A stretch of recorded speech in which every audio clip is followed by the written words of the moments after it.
ಮಾಜಿ ಸಚಿವ ಮನೋಹರ್ ತಹಶೀಲ್ದಾರ್ ವಿಧಿವಶರಾಗಿದ್ದಾರೆ.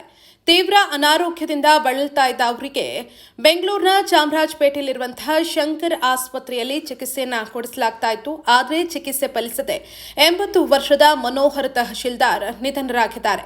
2015ರಲ್ಲಿ ಕಾಂಗ್ರೆಸ್ ಸರ್ಕಾರದ ಅವಧಿಯಲ್ಲಿ ಅಬಕಾರಿ ಸಚಿವರಾಗಿದ್ದ ಮನೋಹರ್ ತಹಶೀಲ್ದಾರ್ ಕಳೆದ ವಿಧಾನಸಭಾ ಚುನಾವಣೆಯಲ್ಲಿ ಟಿಕೆಟ್ ಸಿಗದ ಕಾರಣ ಕಾಂಗ್ರೆಸ್ ತೊರೆದು ಜೆಡಿಎಸ್ ಸೇರ್ಪಡೆಯಾಗಿದ್ರು.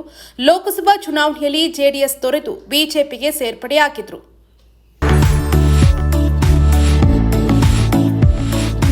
ಚಾರ್ಧಾಮ ಪ್ರವಾಸ ಮಾಡಲು ಸುವರ್ಣ ಅವಕಾಶ. ಹಾಸನದ ಪ್ರತಿಷ್ಠಿತ ಟ್ರಾವೆಲ್ ಈಸಿ ವತಿಯಿಂದ 13 ದಿನಗಳ ಚಾರ್ಧಾಮ ಪ್ರವಾಸ ಯಾತ್ರೆಯನ್ನು ಆಯೋಜಿಸಲಾಗಿದ್ದು, ಕೇದಾರನಾಥ, ಉತ್ತರಕಾಶಿ, ಯಮುನೋತ್ರಿ, ರುದ್ರಪ್ರಯಾಗ, ಋಷಿಕೇಶ, ಹರಿದ್ವಾರ, ಅಕ್ಷರಧಾಮ, ಕುತುಬ್ ಮಿನಾರ್ಗೆ ತೆರಳಿ ಅಲ್ಲಿನ ಯಾತ್ರಾ ಸ್ಥಳಗಳಿಗೆ ಭೇಟಿ ನೀಡಲಾಗುವುದು. ಯಾತ್ರೆಯಲ್ಲಿ ನಿಮಗೆ ಬೇಕಾಗುವಂತಹ ಊಟ, ತಿಂಡಿ ಹಾಗೂ ರೂಮ್ ವ್ಯವಸ್ಥೆ ಮತ್ತು ನುರಿತ ಅನುಭವಿ ಗೈಡ್ಗಳು ನಿಮ್ಮ ಜೊತೆಯಲ್ಲಿರುತ್ತಾರೆ. ಯಾತ್ರೆಯ ವೆಚ್ಚ ಹಾಗೂ ಹೆಚ್ಚಿನ ಮಾಹಿತಿಗಾಗಿ ಹಿಂದೆ ಸಂಪರ್ಕಿಸಿ 9591027265.